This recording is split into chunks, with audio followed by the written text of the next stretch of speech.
The room was alive with whispers, a mix of strange clicks, hums, and murmurs that filled the grand chamber on Arcturus 7.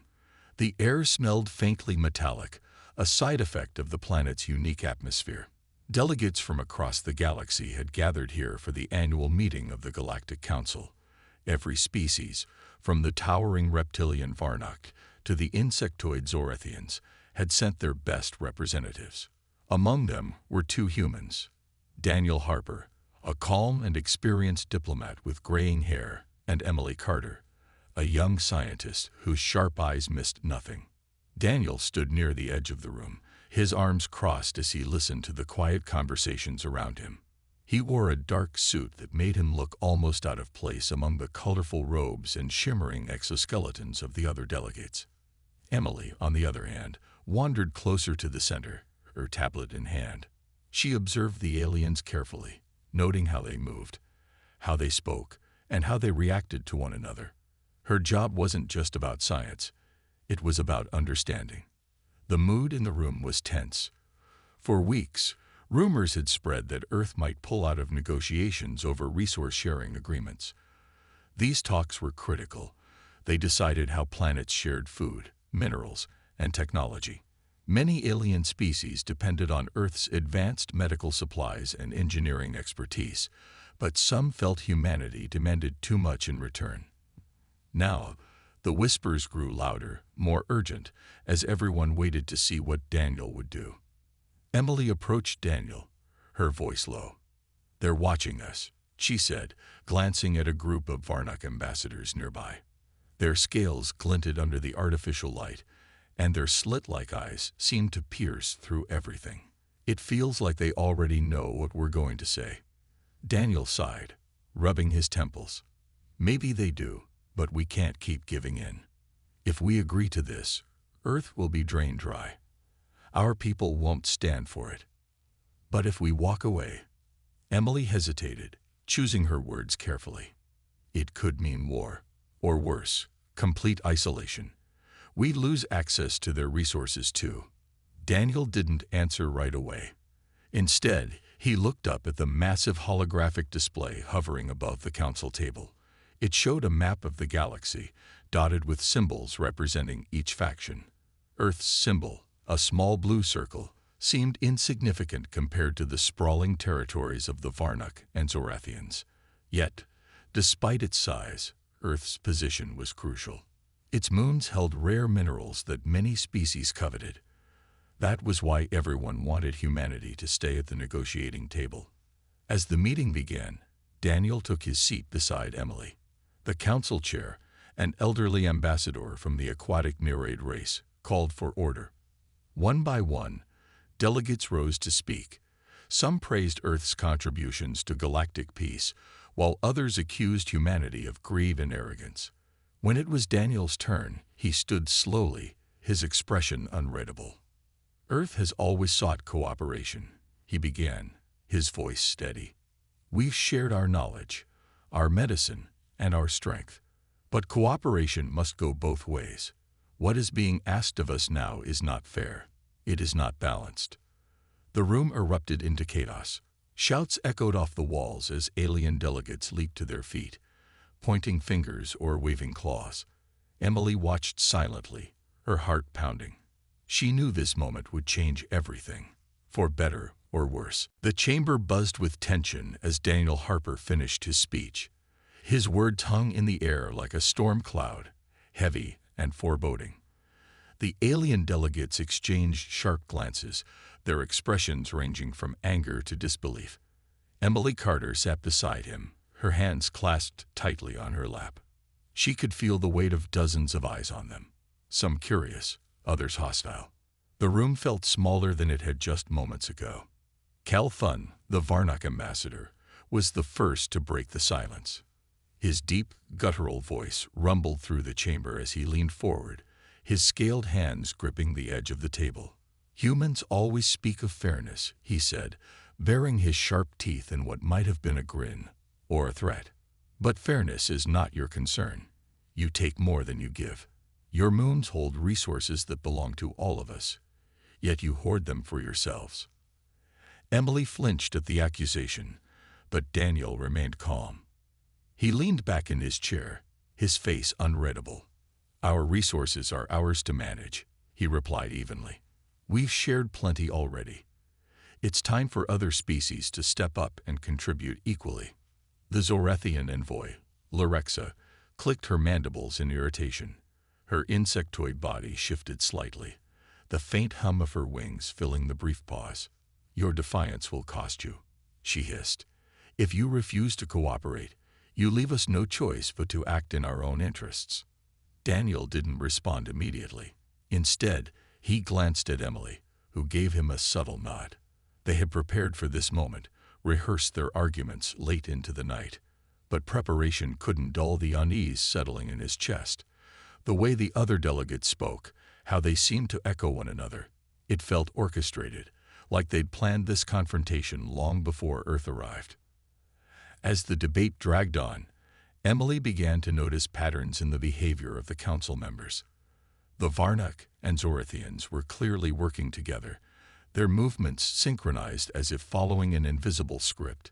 Even smaller factions, usually neutral or hesitant to take sides, chimed in with criticisms of Earth. It was as though humanity had become the target of a coordinated effort to isolate them politically. When the session finally broke for recess, Daniel pulled Emily aside. They retreated to a quiet corner of the chamber, away from prying ears. "This isn't just about resources anymore," Daniel muttered, running a hand through his graying hair. "They're trying to corner us, force us into submission."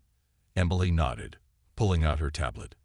She tapped through several screens, bringing up notes she'd made during the meeting. "I noticed something else," she said quietly. "Every time someone brought up Earth's moons, Calfun and Lyrixe exchanged glances, like they were signaling each other. It's almost like—" She hesitated, searching for the right words. "Like they're planning something bigger." Daniel frowned, his mind racing. If Earth walked away now, it would send shockwaves through the galaxy. Other species might see it as an act of aggression, a declaration of war. But staying meant giving in to demands that would cripple their economy and strain their people. There was no easy answer. Back in their private quarters later that evening, Emily worked tirelessly to piece together clues from the day's events. She reviewed footage of the meeting, analyzing every gesture and word. Meanwhile, Daniel paced the room, his thoughts swirling. He knew the stakes were higher than ever. Humanity's future depended on the decision they made next. "I think we need to prepare for the worst," Daniel said suddenly, stopping mid-step. "If we walk out tomorrow, they'll retaliate. We need to be ready." Emily looked up from her tablet, her expression grim. "And if we stay?" Daniel sighed, sinking into a chair. "Then we lose ourselves. Either way, chaos is coming." The second day of negotiations began with an uneasy silence. The council chamber, which had buzzed with energy the day before, now felt heavy, as if the air itself was pressing down on everyone inside. Daniel Harper sat at the table, his face calm but his mind racing. Emily Carter sat beside him, her tablet open and ready, though she doubted it would help much today. Something big was coming. She could feel it. Cal Thun, the Varnak ambassador, wasted no time. As soon as the session opened, he rose from his seat, his towering frame casting a shadow over the room. His voice boomed, deep and commanding. "Earth's refusal to share its resources is not just selfish, it is dangerous. Your moon told minerals that could save billions across the galaxy, yet you cling to them, unwilling to contribute." Daniel didn't flinch. He stood slowly, meeting Cal Thun's gaze without hesitation. "Our resources are not infinite," he said firmly. "If we give them away now, what will we have left for our own people? We've already shared more than enough." Lyrixa, the Zorathian envoy, clicked her mandibles impatiently. Her insectoid body shifted as she leaned forward, her wings buzzing softly. "Enough excuses," she snapped. "You humans are newcomers to this galaxy. You act as though you are equals, but you are not. If you cannot cooperate, then perhaps you do not belong here." The room erupted into chaos. Delegates shouted accusations, their voices overlapping in a cacophony of anger. Some pounded the table with fists or claws, while others gestured wildly. Emily watched in stunned silence as the council descended into disorder. She glanced at Daniel, who stood motionless, his jaw tight. He wasn't backing down, but the hostility in the room was overwhelming. Finally, the nereid chairperson tried to restore order, her melodic voice cutting through the noise. "Please, let us return to civility," she pleaded. But her words went ignored. The Varnak and Zorethians continued to press their case, their tone growing more aggressive by the minute. Daniel raised a hand, signaling for quiet. Slowly, the room settled, though the tension remained thick. "We've heard your demands," he said, his voice steady. "But Earth will not surrender its sovereignty. These moons are ours, and we will decide how they are used." The reaction was immediate. Calathun slammed his fist on the table, his scales flashing with anger. Lyrexa hissed, her wings fluttering rapidly. Other delegates joined in, their voices rising in outrage. Emily clenched her hands into fists under the table, her heart pounding. This was it, the breaking point. Without another word, Daniel turned and walked toward the exit. Emily quickly gathered her things and followed, her mind racing. As they stepped out of the chamber, the doors slid shut behind them, muffling the shouts of the remaining delegates. For a moment, they stood in silence, the weight of what had just happened settling over them. Emily broke the silence first. "Do you think they'll declare war?" she asked quietly, her voice trembling slightly. Daniel shook his head, though his expression was grim. "Not yet, but they'll try to punish us in other ways. Blockades, sanctions, maybe even sabotage. Walking away was our only choice, but it won't be easy." As they made their way back to their quarters, Emily couldn't shake the feeling that everything was about to change. Back in the chamber, the council members were already whispering among themselves, plotting their next move. Earth's bold decision had thrown the galaxy into chaos, and there was no telling what would happen next. News of Earth's withdrawal from the Galactic Council spread faster than anyone expected. Within hours, reports reached every corner of the galaxy. The reaction was swift and chaotic. Smaller alien species, many of whom relied on human technology for survival, panicked at the thought of losing access to Earth's advanced medicine and engineering. Trade routes began to shut down as fear rippled through the stars. For humanity, the fallout was just beginning. On Earth, public opinion was divided. Some people praised Daniel Harper's decision, calling it a bold stand for independence. Protesters gathered in major cities, holding signs that read, "Our moons, our future." Others, however, were terrified. They feared retaliation from powerful alien factions like the Varnak and Zorethians. News channels buzzed with debates, experts arguing over whether walking away had been the right choice. Emily Carter scrolled through the updates on her tablet, her stomach tightening with each alarming headline. In space, tensions escalated quickly. Fleets of alien ships began moving toward Earth's borders. The Varnak and Zorethians weren't wasting time. They were positioning themselves strategically, sending a clear message. General Nathan Brooks, commander of Earth's defense forces, called an emergency meeting with Daniel and Emily. The three of them sat in a secure war room, holographic maps of nearby star systems glowing on the table between them. "They're testing us," Nathan said, pointing to clusters of red dots representing alien vessels. "If we don't respond, they'll see it as weakness. But if we fight back too aggressively, we risk all-out war." Daniel leaned forward, his expression grim. "We can't afford to look weak, but we also can't start something we can't finish. What are our options?"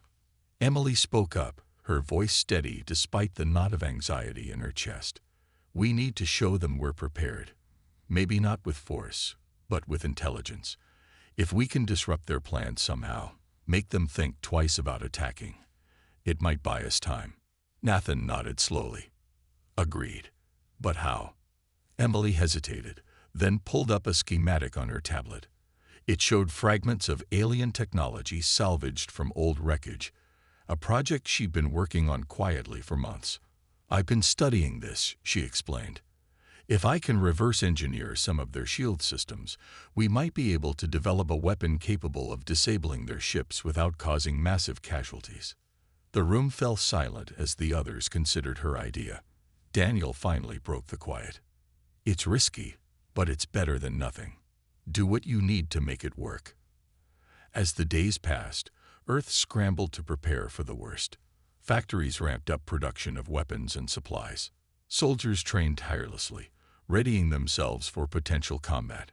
Meanwhile, Emily worked around the clock in a dimly lit lab, surrounded by pieces of alien tech and stacks of notes. Her hands trembled as she soldered delicate circuits, knowing the fate of humanity might rest on her success. Public morale remained fragile. Families stocked up on food and supplies, unsure of what the future held.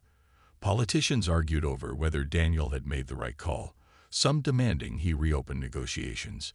But Daniel refused to back down. "If we go crawling back now, we lose everything," he told his advisors firmly. "We hold our ground." Far beyond Earth's borders, the Varnuk and Zorethians continued their preparations. Kel Thun and Lir Exe exchanged messages in secret, finalizing their strategy. They knew humanity was vulnerable, and they intended to exploit that weakness. As fleets converged near Earth's outer colonies, it became clear that conflict was inevitable. Emily stared out the lab window one night, watching the stars shimmer in the distance. She felt the weight of the galaxy pressing down on her shoulders. War was coming, and there was no guarantee Earth would survive it. But deep down, she clung to a small spark of hope, that humanity's courage might inspire others to stand against tyranny, even if it meant risking everything. The tension on Earth was palpable as days turned into weeks. Emily Carter spent most of her time in the lab, surrounded by scattered tools and glowing screens. Her prototype weapon was nearly complete, but she knew it hadn't been tested in real conditions yet. Every night, she stayed late, double-checking calculations and running simulations. The pressure was immense. Failure wasn't an option. Meanwhile, Daniel Harper faced a growing storm of suspicion. Rumors had begun to circulate among Earth's leadership that someone within their own ranks might be leaking classified information to the Varnuk. At first, Daniel dismissed the whispers as paranoia, but when sensitive data about Earth's defense plans appeared in alien hands, he realized the threat was real. Someone close to him was betraying humanity. One evening, Daniel received a message from General Nathan Brooks. "We need to talk," the general said simply, his tone leaving no room for argument. Daniel met him in a secure briefing room, where Nathan handed over a file filled with intercepted communications. Among them was evidence pointing to Rachel Monroe, one of Earth's ambassadors to the Galactic Council. Daniel felt a chill run down his spine. Rachel had always been ambitious, but he never imagined she'd turn against her own people. Still, the proof was undeniable. Encrypted messages between her and Cal Thun, detailing troop movements and resource locations. Anger and disappointment churned inside him as he read through the documents. "Do you want me to arrest her?" Nathan asked, his voice low. Daniel hesitated. "Not yet. Let me speak with her first." Later that day, Daniel confronted Rachel in a quiet corner of the embassy building. She looked surprised to see him at first, but when he showed her the intercepted messages, her expression hardened. "You don't understand," she said, her voice trembling. "I did this to protect us. The Varnuk were going to crush us if we didn't give them something. I thought I could buy us time." "You betrayed us," Daniel shot back, his voice sharp. "Your actions put lives at risk. Do you have any idea what they could do with this information?" Rachel looked away, guilt etched across her face. "I didn't think it would go this far. I just wanted to keep Earth safe." Daniel clenched his fists, torn between anger and pity. He couldn't trust her anymore. But exposing her now might cause even more chaos. Instead, he decided to use her betrayal strategically. If Rachel had been communicating with the Varnuk, Perhaps they could feed false information to them, mislead their enemies while buying Earth more time. Back in the lab, Emily worked tirelessly alongside a small team of engineers to finalize the prototype weapon. They called it the Pulse Disruptor, a device designed to temporarily disable alien shields. It was risky, untested, and could easily backfire, but it was the best chance they had. Emily ran simulations late into the night, her eyes bloodshot from exhaustion. She knew the stakes. If the Pulse Disruptor failed, Earth's defenses would crumble. As word of Rachel's betrayal spread quietly among Earth's leaders, morale took another hit. Trust was fragile, and the knowledge that one of their own had sided with the enemy only deepened the sense of unease. Protesters outside government buildings grew louder, demanding answers. Some called for Daniel's resignation, accusing him of mismanagement. Others rallied behind him, seeing him as a symbol of resilience in the face of overwhelming odds. Far beyond Earth's borders, the Varnuk and Zorithians finalized their plans. Fleets gathered near Earth's outer colonies, ready to strike. Kelfun and Lyrixe exchanged confident glances, certain that humanity's defiance would soon crumble under pressure. They didn't know about the Pulse Disruptor or the false intel being fed to them, but they were prepared for resistance. Emily stared at the completed prototype, her heart pounding. It was time to test it, though the risks were enormous. She glanced at Daniel, who stood nearby, his expression unreadable. "This is our only shot," she said softly. "If it works, we might stand a chance." Daniel nodded, though doubt lingered in his eyes. "Then let's hope it does." The galaxy held its breath, waiting to see what would happen next. The first attack came without warning. A fleet of Varnuk ships descended on one of Earth's outer colonies, their weapons blazing. The colony, a small mining outpost on the edge of human territory, had little defense against the assault. Alarms blared as colonists scrambled for cover, their cries of fear echoing through the narrow corridors of the settlement. Within minutes, the outpost was in flames. General Nathan Brooks watched the live feed from Earth's command center, his jaw clenched tightly. "They're testing us," he muttered, his voice low but sharp. "If we don't respond, they'll think we're weak." Daniel Harper stood beside him, his face pale but determined. "We can't let them win this easily," he said. "Not here. Not now." Emily Carter was already en route to the front lines. She had insisted on accompanying the crew testing her Pulse Disruptor, knowing that its success or failure would rest on real-world conditions. The weapon was loaded onto a small fleet of Earth's ships, hastily assembled and manned by volunteers. Among them was Captain Laura Hayes, a seasoned pilot with a reputation for bravery under fire. Her ship, the Stellar Vanguard, would lead the counterattack. As the human fleet approached the burning colony, the Varnuk ships turned to face them. Their massive vessels loomed like predators, their weapons charging for another strike. Emily sat in the cramped command room of the Vanguard, her hands gripping the edges of her seat. This was it, the moment of truth. "Activate the Pulse Disruptor," Captain Hayes ordered, her voice steady over the comms. Emily nodded at the technician beside her, who flipped the switch.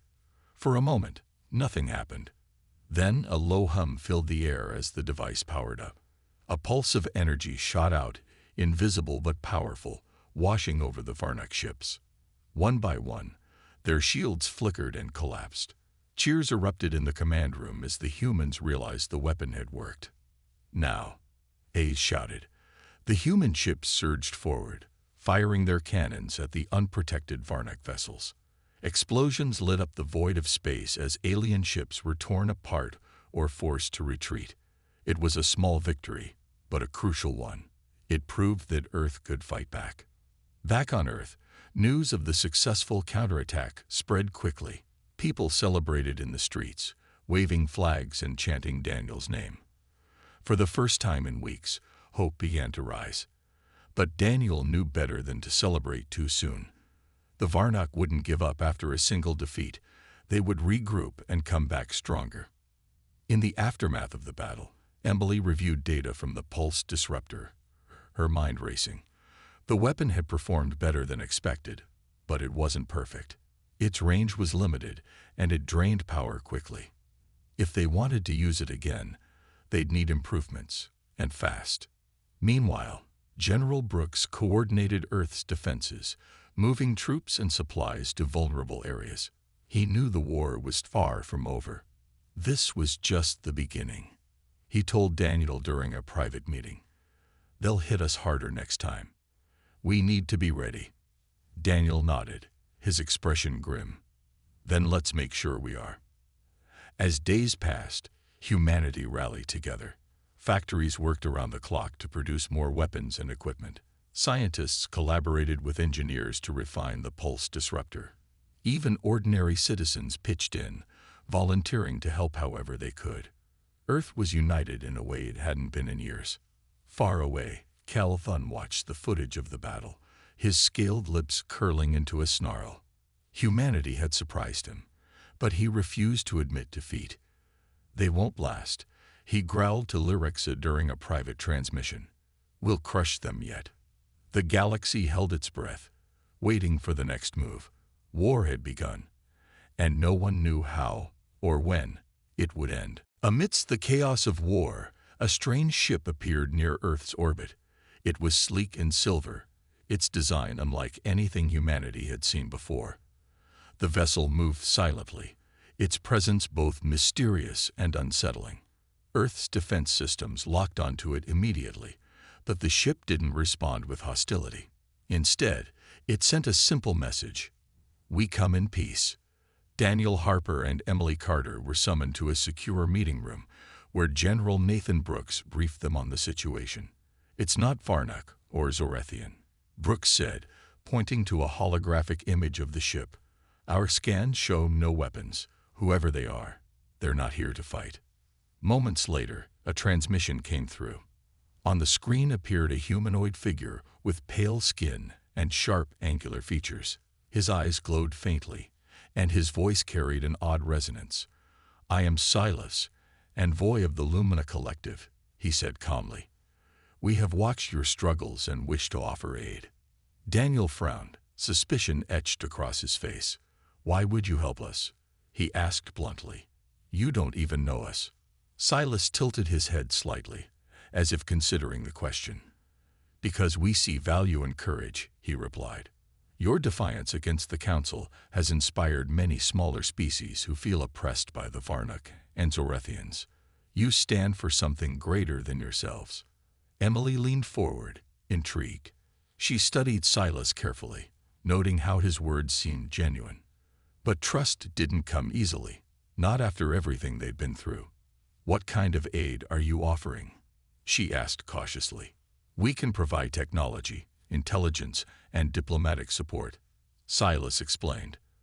"But our involvement must remain secret. If the Varnak learn of our actions, they will retaliate against us as well." Daniel exchanged a glance with Emily. This could be their chance to tip the scales in their favor, or a trap that would cost them everything.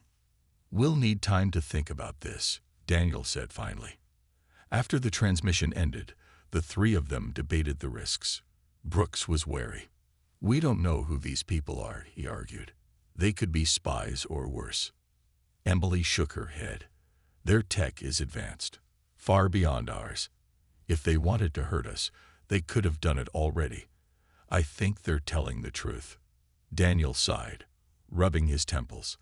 "If we accept their help, we're tying our fate to theirs. But if we refuse," he trailed off, knowing the consequences of turning down potential allies. In the end, Daniel decided to meet Silas aboard a neutral space station near Earth's borders. The meeting was tense but productive. Silas shared valuable information about Varnak fleet movements and offered blueprints for shielding technology that could protect Earth's ships. In return, he asked only for humanity's promise to support the Lumina Collective's efforts to reform the Galactic Council once the conflict ended. Back on Earth, Emily worked closely with Silas, learning more about his people and their advanced knowledge of quantum mechanics. She found herself drawn to his calm demeanor and logical way of thinking. "Why does your collective care so much about Earth?" she asked him one evening as they reviewed data together. Silas smiled faintly. "Because sometimes change begins with the smallest spark. Your actions have lit a fire across the galaxy. We aim to fan those flames." As days turned into weeks, Earth prepared for the next phase of the war. With Silas's help, their defenses grew stronger, and their resolve hardened. But the Varnok weren't idle. They were planning their next move, determined to crush humanity once and for all. The galaxy held its breath, waiting to see who would strike first. The neutral space station floated silently in the void, its sleek design blending into the endless blackness of space. Inside, Daniel Harper sat at a round table across from Cal Fun, the towering Varnok ambassador. Between them stood Silas, his pale skin glowing faintly under the station's soft lights. The air was thick with tension as the three figures faced each other, their eyes locked in a silent battle of wills. Daniel had agreed to this meeting reluctantly, knowing it might be Earth's last chance to avoid all-out war. But sitting here now, he felt the weight of the galaxy pressing down on him. Cal Thun's slit-like eyes narrowed as he leaned forward, his voice low and guttural. "You humans are foolish," he growled. "Your resistance means nothing. Surrender now, and we may grant you mercy." Silas stepped in before Daniel could respond. His calm tone cut through the tension like a knife. "The humans have shown strength and resolve," he said evenly. "They seek fairness, not domination. Perhaps it is time for compromise." Cal Thun bared his sharp teeth, his tail flicking in irritation. "Compromise? They defy the Council, refuse to share resources, and attack our fleets. There is no room for compromise." Emily Carter watched from a corner of the room, her arms crossed tightly over her chest. She wasn't part of the official negotiations, but Daniel had insisted she attend to observe and take notes. Her mind raced as she listened to the heated exchange. She knew how dangerous Cal Fun was, but she also saw an opening. A chance to turn the conversation toward peace. "Earth has already shared plenty," Daniel said firmly, his voice steady despite the anger simmering beneath the surface. "We've given technology, medicine, and aid to countless species.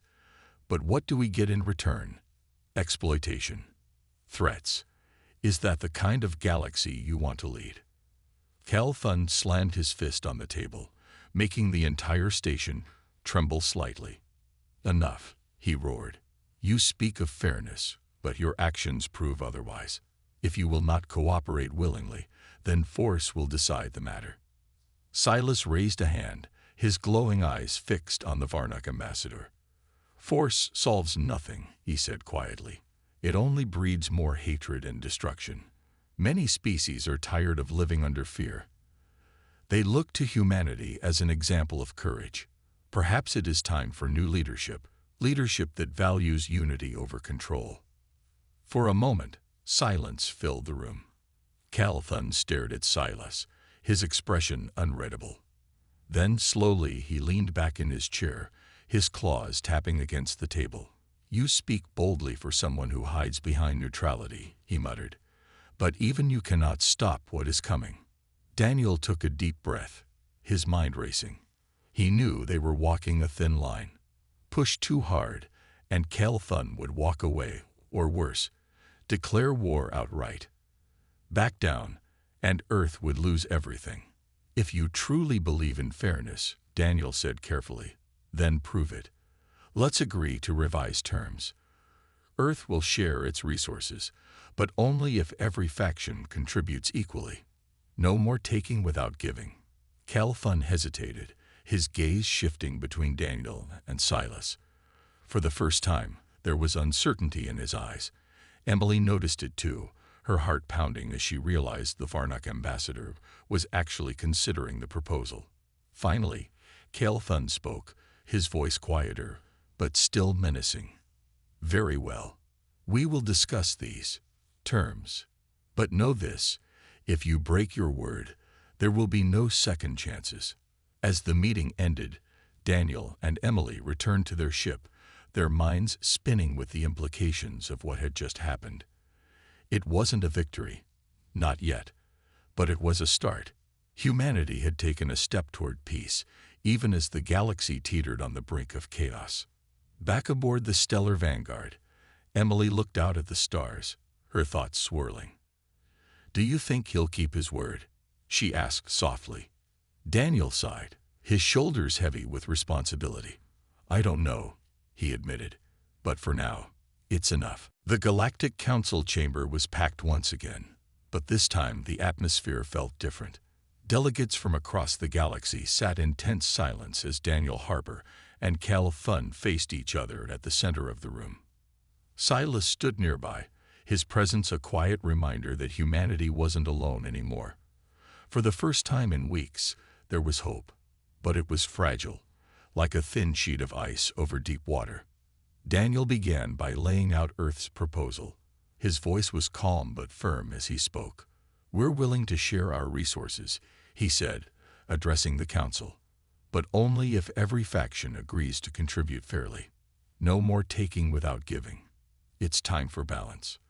The room erupted into murmurs. Some delegates nodded in agreement, while others scowled or whispered angrily to their neighbors. The smaller species, many of whom had long resented Varnock dominance, seemed particularly interested in Daniel's words. Emily Carter watched carefully from the sidelines, noting how the mood shifted subtly among the crowd. Cal Thun stepped forward next, his towering frame casting a shadow over the table. His tone was sharp, almost defensive. "Earth's demands are unreasonable," he growled. "But we are not opposed to adjustments." He glanced at Silas briefly before continuing. "If all parties agree to revise terms, then perhaps compromise is possible." Emily leaned closer to Daniel, her voice barely above a whisper. "He's backing down," she said. "This is our chance." Daniel nodded slightly but didn't let his guard down. He knew Cal Thun's agreement came with strings attached, promises that might be hard to keep. Still, progress was progress. Silas took the floor next, his glowing eyes scanning the room. "Change is never easy," he said, his voice resonant and clear. "But clinging to old ways will only lead to ruin. Humanity has shown courage, and now it's time for us all to follow their example. Fair trade, equal contributions, a new era of cooperation." His words seemed to strike a chord.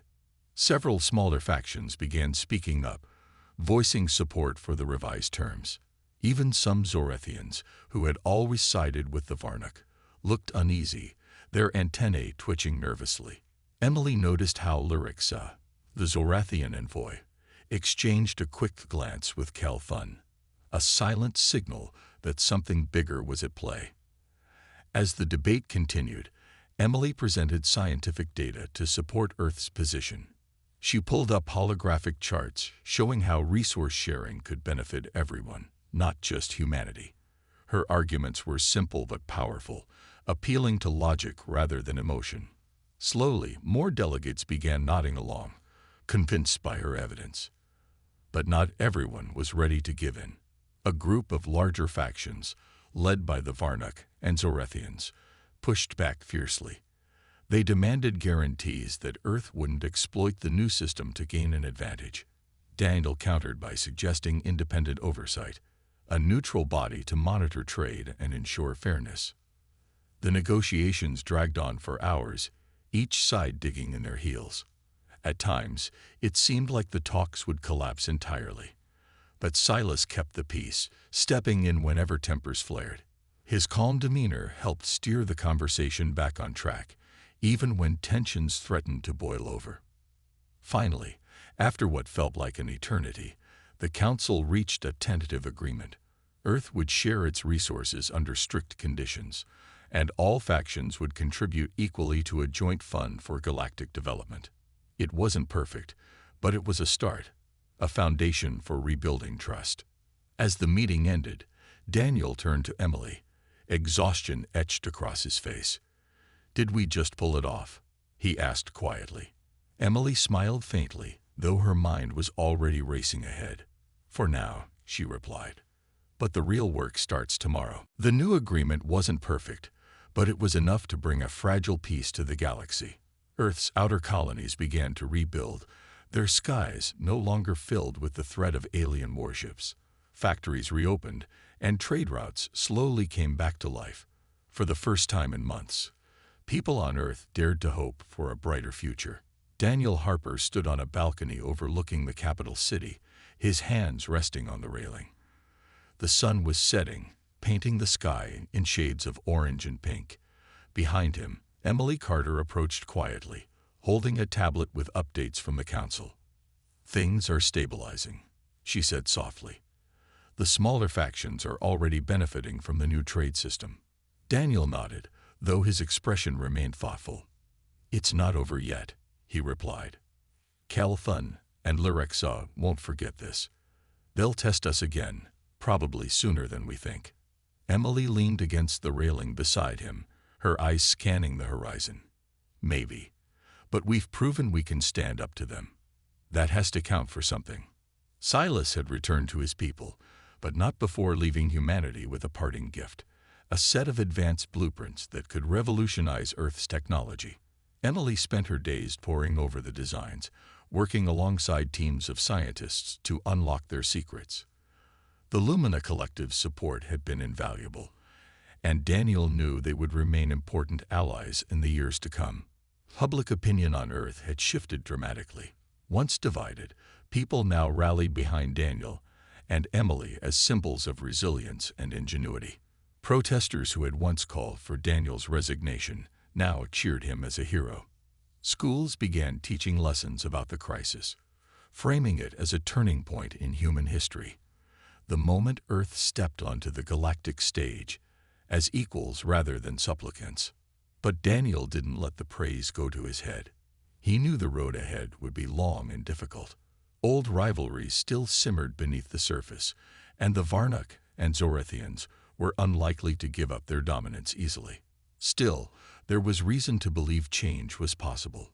Smaller species, inspired by Earth's defiance, began forming coalitions of their own, demanding a greater voice in galactic affairs. One evening, Daniel and Emily met with General Nathan Brooks in a secure briefing room. The general spread out a map of nearby star systems, highlighting areas where tensions remained high. "We're not out of the woods yet," he warned. "But we're stronger now than we were before. If they try anything, we'll be ready." Emily smiled faintly. "And we have friends now," she added. "The Lumina Collective proved that not everyone sees us as enemies." Daniel nodded, feeling a small spark of optimism for the first time in months. "We've shown the galaxy that humanity isn't afraid to fight for what's right. But more importantly, we've shown that we're willing to work together too." As weeks turned into months, Earth continued to rebuild. The scars of war lingered, burned out colonies, lost lives, and strained resources, but so did the lessons learned. Humanity had discovered its strength, not just in weapons or technology, but in unity and courage. Far across the galaxy, Cal Fun watched reports of Earth's recovery with narrowed eyes. Beside him, Lyrixa clicked her mandibles impatiently. "They grow bolder every day," she hissed. Cal Fun's tail flicked slightly, a rare sign of irritation. "Let them," he muttered. "Their time will come." But even as the Varnuk plotted their next move, whispers of rebellion spread among smaller species tired of living under fear. Silas and the Lumina Collective worked tirelessly to fan those flames, knowing that true change would take time and sacrifice. For now, the galaxy held its breath, caught between old hatreds and new possibilities. Humanity had taken its first steps toward shaping the future, proving that even the smallest spark could light the way forward. And somewhere among the stars, hope began to shine a little brighter.